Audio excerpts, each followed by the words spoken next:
Welcome to Pindar Poetry. We hope you learned something new. You already have what matters: account, client installed, and permission to use your microphone and files. Begin by signing in, then link any cloud storage or API keys you'll use. This saves repetition. Once done, upload a short test audio or drag a transcript into the workspace so Auris can index content immediately. Make sure to select the correct language and model settings up front. That choice affects speed and accuracy, so pick the one matching your audio quality and use case. Next, configure processing. Pick the model size and enable noise reduction if recordings are imperfect, because that improves transcripts.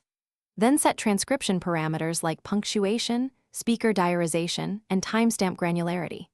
You'll want to select output formats such as SRT for subtitles or JSON for downstream parsing, and arrange chained actions. Transcribe first, then summarize, then extract entities, so each result feeds the next. While it runs, monitor CPU. Finalize outputs by reviewing and correcting any speaker labels or misheard phrases. Lock timestamps if you'll use subtitles. Export the formats you need and optionally set up automation or webhooks to push results where they belong. If you plan repeated jobs, save the workflow as a template so you don't repeat steps.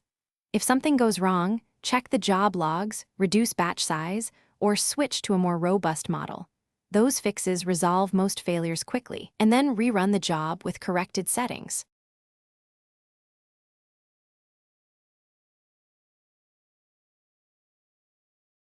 Thanks for watching. Consider subscribing if we helped you.